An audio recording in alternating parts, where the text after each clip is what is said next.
Hi everyone! Good morning! I'm back! This is Sam Brusas and welcome back to my YouTube channel. Oh my gosh! This is it guys, pag-uusapan natin ngayon. Tinitira pa rin ang Reyna. Kung sino to at ano to, yan ang tatalakayin natin ngayon. Hello beautiful people! Kamusta kayong lahat? Sana lahat kayo ay okay na okay ngayong araw na ito. At syempre, sa lahat naman ng mga bago nating subscribers dyan, hello po sa inyo lahat. Maraming salamat guys sa pag-subscribe ninyo. Syempre dito sa channel ko at syempre sa lahat naman ng makasolid na makamamasam dyan na laging tumututok dito araw-araw, lagi-lagi. Maraming salamat guys sa inyong lahat. Syempre usapang supranational update tayo ngayon. So ito na nga, nasa Poland pa rin ang reyna ng Pilipinas at ang bagong reyna ng Miss Supranational na si Katrina Ligado. Talaga naman ay nako, maraming natutuwa at maraming nasasayahan para sa ating reyna, lalo na syempre ang buong sambayan ng Pilipino. Talagang excited sila sa pagbabalik ni Katrina Ligado. Pero for now, ay marami pang commitment at eto nga, busy-busy ang reyna ng supranational doon sa Poland kung saan ay marami siyang ganap. Nung nakaraan, umattend siya ng red carpet fashion show, at nung nakaraan naman, may mga activities sila. So, kasama ang Mr. Supranational na si Mr. Spain na napakagwapo at marami nga nagsasabi na eto daw, ay bagay na bagay silang dalawa. Pero syempre may jowa naman na si Katrina Ligado. Huwag na natin i-fair dito kay Mr. Spain. Sa akin yun na lang siya i-fair. Di ba? So yon, mas bagay kami. Charot! So eto nga, syempre. Sabing ganon, tingin ko daw ba magkakaroon or dapat bang bigyan ng bonggang-bonggang homecoming itong si Katrina Ligado? For sure, magkakaroon siya ng mga homecoming parade. Pero syempre, ang gusto kong homecoming na gawin kay Katrina dahil hindi siya runners-up or hindi siya finalist, gawin naman nilang bongga. Yung tipong may float na, alam mo yon pang Miss Supranational. Yung katulad ng ginagawa sa Miss Universe. Ganon, ambisyosa lang, no? Pero talaga, dapat talaga ganon. At dapat iparada siya, hindi doon sa MOA. Dapat iparada siya doon sa Makati. Yung katulad ng mga nangyayari noon kapag nananalo ng Miss International, Miss World or Miss Universe. Dapat doon sa MOA. Tapos sinahagitan ng mga competes, di ba? Bakit hindi? Dapat kasi bigyan din ng honor o bigyan ng bonggang-bonggang pa-welcome ang ating second Miss Supranational. Sa totoo lang ha, dapat. Kasi nga, bongga ang ating reyna. Diyos ko Lord, after 13 years, ngayon lang ulit tayo nanalo. Tapos ipagkakait ninyo sa kanya ang bonggang homecoming. Ano ba naman?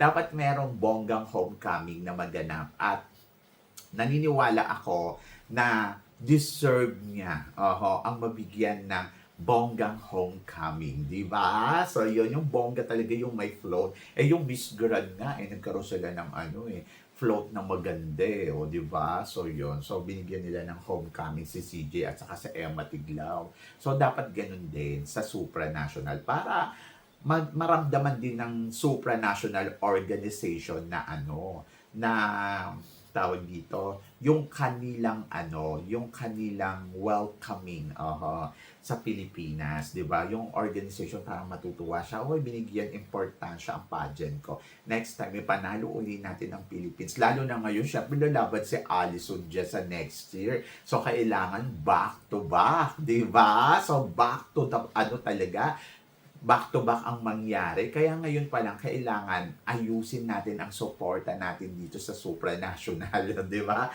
Para yung back-to-back na yan ay makuha. Kasi syempre, pag naramdaman nila, ay maraming supporters ang supranational from the Philippines. Sige, ipanalo nga uli natin yan. Di ba? Para mainggit ang mga panay. Panay sa ibang bansa. Ganon! Speaking of panay, ito nga, grabe. Grabe ang paninira at pantitira. At ito lang, hindi na naka-move on ang mga Indiana or Indiano na mga panay sa mundo ng pageantry dahil nga sa pagka-bitter nila na hindi nanalo ang kanilang reyna sa Miss Supranational. Nako po. Ako to be honest, yung lumalaban naman yun. Yung kanilang reyna sa Miss India, si Miss India, gusto ko siya. Maganda, may ganda ang babaitang to. At masasabi ko na kabog ang beauty niya at the way kung paano siya mag-execute, paano siya lumaban, talagang from the start pa lang marami nagsasabi, ay, itong mananalo, ganon. Pero hindi ganun yung nangyari, di ba? So, yun. So, kahit yung isang friend ko, sabi niya sa akin, I think India ang mananalo dyan. Mas malakas si India, ganon. So, ako naman parang, talaga ba? Parang hindi ko naman masyado nararamdaman. Nakikita ko lang na very competitive si Miss India, pero parang wala sa kanila yung spotlight. Mas nakikita ko pa nga na palaban ang Indonesia eh. At parang kung pag-uusapan natin yung kanyang kalibre talaga, mas nakakatakot si Indonesia kasi anytime pwede talaga siyang manalo. Mas ano siya, aggressive, mas gigil, ganon. Buti na lang, charot. Pero, ang ending kasi, di ba? So, nakita natin kung sino yung malakas talaga. At ayun ay si Katrina Ligado. Nagulat ang lahat. Kaya naman, ang mga taga-India ay hindi sila makamove on. Hindi nila matanggap. At hanggang ngayon, naluloka ako ha. Diyos ko Lord. At talagang tinitira pa rin nila ang ating reyna. So, bakit ganon India? Ano nangyari, di ba? So, yun, akala ko ang worst na panay ay ang Indonesia. Hindi pala. Mas malala pa sila kay Indonesia. So ngayon, eto nga, sinasabi nila na hindi daw deserve ni Katrina Ligado. At sinasabi din nila na ito daw si Katrina Ligado ay katulad lang din daw ni Fatima.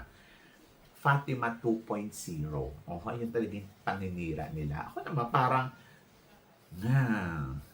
hindi ko naman sila mabiblame, no?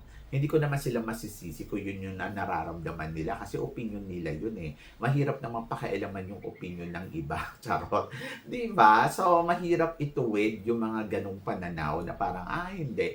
Lalo na, syempre, kahit din naman tayo eh. Parang, maliit lang yung chance na parang alam mo yon na sinasabi natin na parang mananalo tayo ng Miss Supranational sa ipinakita ni Katrina Ligado. Pero kasi, tulad niya ng sinabi ko, si Katrina Ligado, ang eksena niya dito, siya yung legit. Siya yung talagang, queen na know when to pick. Na labanan. Yung parang, umatake ka sa dulo. Kaya nag-usap kami ni Pawi Ventura, yung usap kami dito, chikahan kami dito, sinasabi sa akin ni Pawi, alam mo Mama Sam, very know when to pick talaga. Kahit daw sila doon, hindi nila nakikita na parang si Katrina ang mananalo. Kasi nga, yung eksena niya, sobrang parang natatabunan daw ng ibang candidates.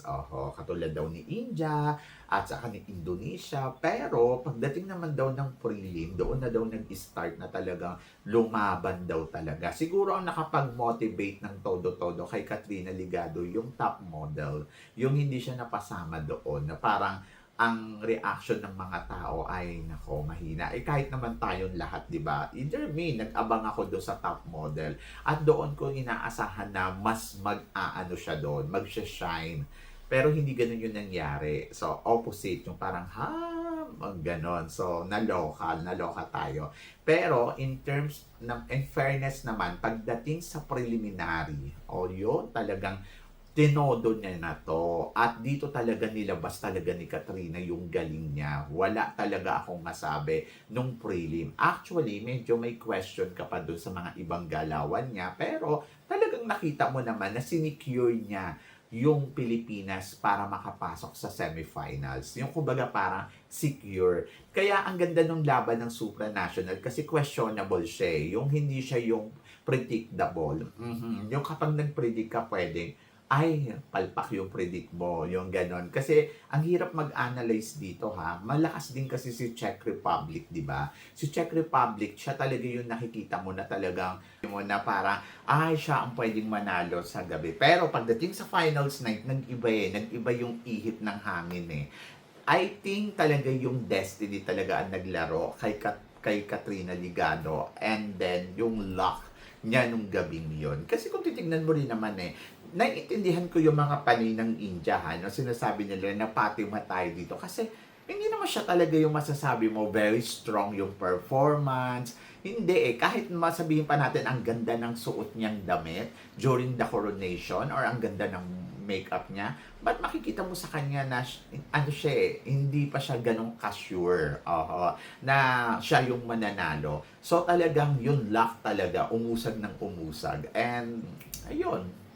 So, naiintindihan ko kung bakit sinasabi nila Fatima 2.0 ang Philippines dito sa supranational. And I don't mind. At the end of the story kasi hawak na natin ang corona at nasa ulo na ni Katrina Ligado. At kahit ano pang sabihin ng mga fanay na to, wala akong pakialam na. Kumbaga parang, sorry na lang, sa amin napunta ang corona. So yon, but sa kabilang banda, mas naintindihan ko din si Fatima dito na parang, okay, so hawak niya yung corona at hindi niya to bibitawan ng ganun-ganun lang.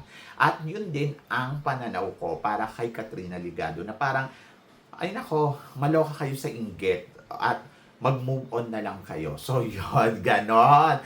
Dahil matatapos yung reign ni Katrina Ligado na ganyan yung nararamdaman ng mga fanay ng mga Indiana. At alam mo yun, yung parang, yung mga fanay ng India na parang, hindi sila makamove on, ayaw nila kay Katrina at feeling nila ay daya. Ganon. So, yun. So, hindi natin maalis yun kasi minsan din tayo naging ganong katulad nila.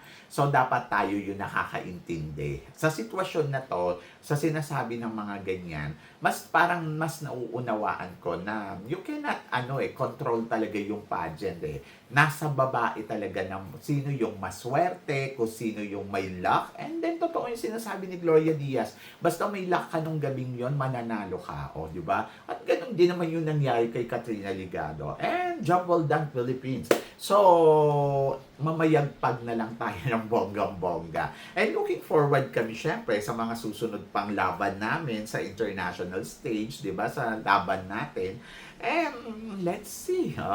Ganon. So, sorry na lang mga panay na India kung hindi nanalo ang inyong pambato. So, naiintindihan ko yung mga comments ninyo, yung mga tira ninyo, naiintindihan ko yan kung saan nanggagaling. Pero, ganun talaga, dapat matuto na lang tayo umaccept, matuto tayong mag-giveaway, matuto tayong magbigay, ganon, di ba? So, yan! So, nakakaloka sila, hindi na nakamove on. Sila malungkot. Malungkot kasi yung reyna nila, mahal na mahal pala nila. At ayun nga, so sobrang nasasaktan sila para sa reyna nila. Ako naman ay, syempre nasasayahan ako para sa reyna natin. And then, sorry na lang para sa reyna nila. Ganon. But of course, congratulations pa rin kay Miss Philippines, di ba? Katrina Ligado. Dahil siya ang tinanghal na Miss Supranational. And then, of course, para kay Miss India, job well done. Job well done pa rin syempre dito ang India sa kanyang laban. Pinakita niya yung galing niya. So, hindi lang sinuwerte. So, try niya mag-Miss Universe. Baka swertein siya doon. Di ba? So, yun. So, ganun lang. Kaya sa mga panay dyan na Indiana at Indiano, move on kayo. Charot. So, yun. So, kayo guys, anong masasabi ninyo dito sa mga pinag-uusapan natin ngayon? Tingin ba ninyo dapat nga pang bigyan ng bonggang-bongga na pa-homecoming ang ating reyna? Tingin ba ninyo na Fatima 2.0 nga ba ang ating reyna na si Katrina Ligado? And then, pangatlo, ano naman masasabi ninyo sa mga fanay na India at hindi pa sila makamove on hanggang ngayon? So, please comment below para at least malaman ko naman kung ano naman ang chika mo dito sa mga tinatalakay natin. Syempre, maraming salamat po sa inyong lahat sa love and support na binibigay ninyo syempre dito sa channel ko. At sa mga hindi pa nakaka-follow at nakaka-subscribe, baka naman, please don't forget to click like and subscribe my channel. At i-click nyo na rin ang notification bell to more updated syempre sa aking mga chika. Sabi ng ganon, always keep smiling and laban lang. So guys, hanggang dito na lang. Hanggang sa muli nating chikahan. See you tomorrow. Thank you guys.